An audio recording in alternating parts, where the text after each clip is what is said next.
Dear students, welcome to my lecture. In this lecture, I am going to discuss with the types of operating system. Friends, there are various types of operating system like batch operating system, multi-programming operating system, multitasking operating system, multi-processing operating system. Or nowadays, as we are using with the mobile phones, we are familiar with the word like Android operating system and iOS. But in today's lecture, I am going to discuss three types of operating system like multi-program operating system, second multitasking operating system, and then third is the multi-processing operating system.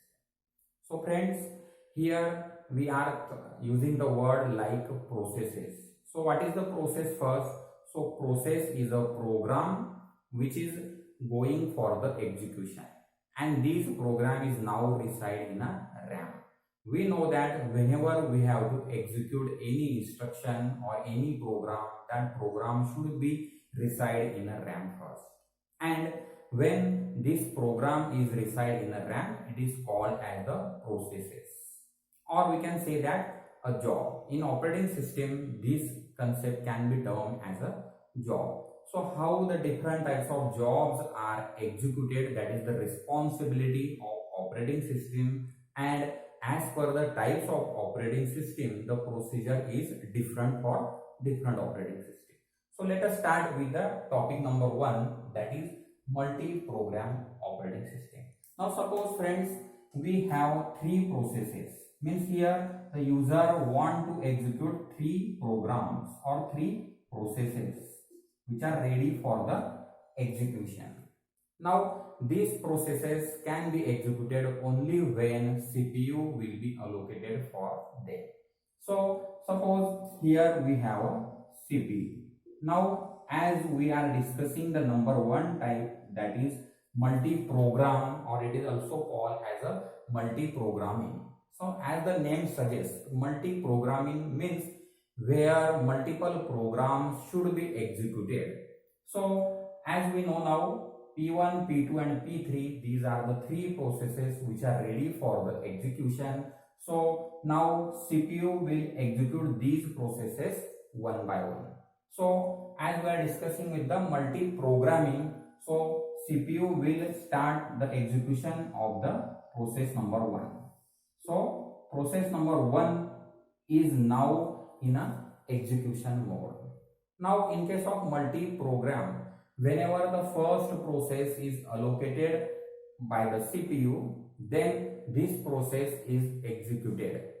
Now suppose this process need the help of IO operation, then it goes for the IO execution. Now instead of remaining idle, here CPU can go for the second process. So now the CPU will start the execution of the process number 2. So instead of waiting, so if we are going with the batch operating system, so the logic of the batch operating system is that in those cases CPU will remain the ideal. In that case, CPU cannot go for the second option or second process till the process 1 in a execution mode. But as we are now learning with the multi-program, so the logic of multi-program is that if the process number 1 is currently in execution and now it goes for the IO operation, then instead of remaining idle, here CPU will make the decision that now he can go for the second process which is in a ready queue.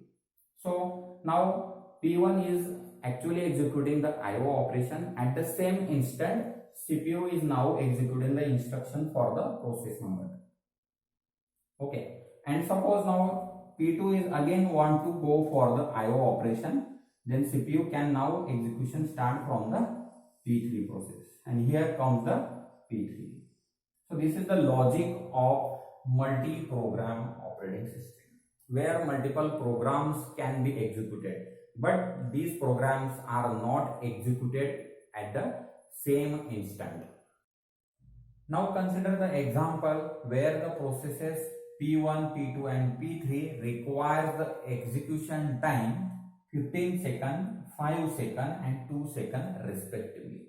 Now in this example, as we are going with the multi-program operating system, now all the processes are executed in a serial fashion. Like P1 will be executed first, then P2, and then only after P3.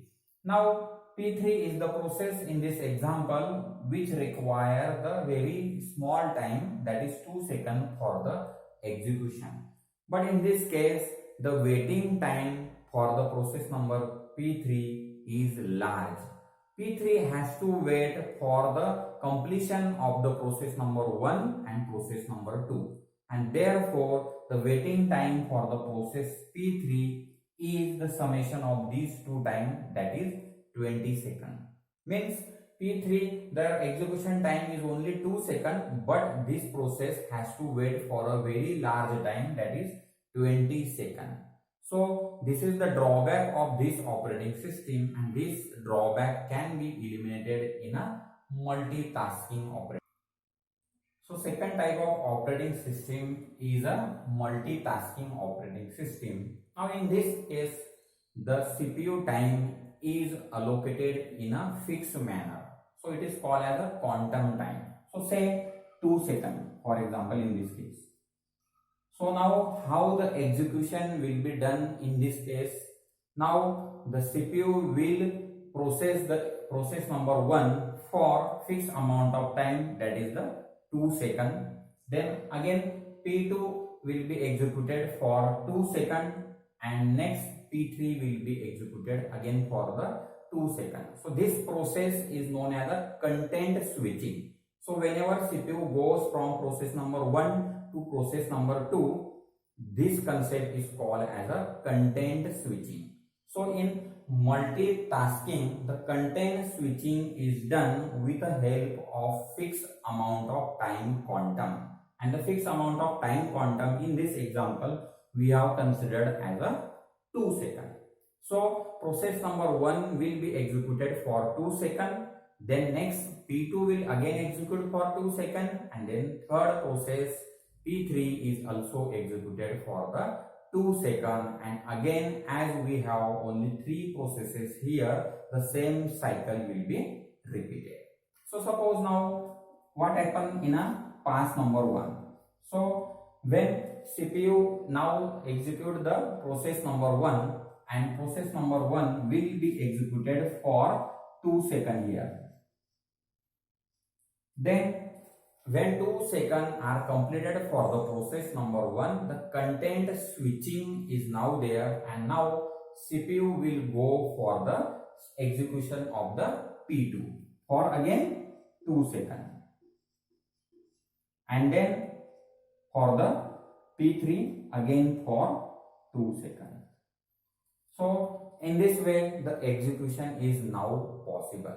So when the cycle 1 is completed, what actually the time required for the processes now? So we can easily calculate that. Now P1 requires only 30 seconds for execution. Then P2, as the total time execution for the P2 is 5 seconds and 2 seconds was already given. So now P2 will require a 3 seconds for execution. Or P3, now we can calculate that P3 is now not in a system, as it requires only 2 seconds for execution, and already in a cycle number 1 CPU was allocated for P3 for 2 seconds. So in this case we can say that the process number P3 is successfully completed, or at this particular point the P3 has been successfully completed its execution. So now what are the benefits of multitasking environment? Now as here operating system select a fixed quantum of time, so we can observe that P1, P2 and P3 are executed in a serially. So now P3 will completed its execution in a first cycle only, and the total waiting time for the P3 in this case is the summation of these two, and that is the 4 seconds. So in multitasking, the P3 can be completed, which is having waiting time of only 4 seconds, where in a previous example, the waiting time for the P3 was the 20 seconds. So in this way, this operating system is improve the drawbacks of the multi-program operating system. Now, as we have only one CPU, therefore actually in a background each processes are executed in a timely manner, but at the end user it seems that all the processes are running simultaneously, because 2 seconds is very less time for the human being, and that's why the end user seems that all the instructions are executed in a parallel, but that was the not fact. In reality, each processes are executed in a time-based manner. Okay, so we can say that multitasking is a variation of multi-program operating system, and in this way we can have a better efficiency, or the throughput of this operating system is a good. So next type of operating system is a multi-processing, or it is also called as a multiprocessor operating system. Now, as the name suggests, multiprocessor means in this type of operating system, in a single system we have multiple CPUs. So now take an example that in the system now we have 4 processors like CPU1, CPU2, CPU3 and CPU4, and for the sake of simplicity we consider here that we have 4 processes that are ready for the execution. Now, as in a single system there are multiple processors, now OS can make a decision that P1, that is the process number 1, can be handled by a CPU1, P2 is allocated for the CPU2, P3 is allocated for the CPU3, while P4 is the process which will be executed by the CPU4. So in this case, as we have multiple processors, the execution or response time of this operating system is very low, or we can say that in another word, here in this type of operating system user will get a fast response. So as here 4 processes want to execute, and as we have 4 processors, so each process is now allocated for the each processor, and suppose now here the execution time of the all processes are 5 seconds. So actually all the processes are now completed in only 5 seconds, as each processes are handled by a separate processor. If the same logic is implemented by a uniprocessor system like multitasking or in a multi-program environment, the time required for execution of all the processes was the 20 seconds in the previous example.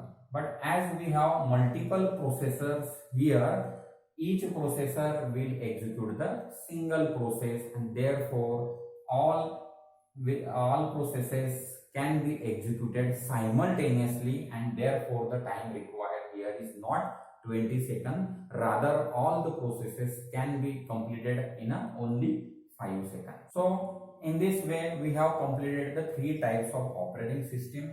In my next lecture we will cover the remaining types of operating system. Thank you very much.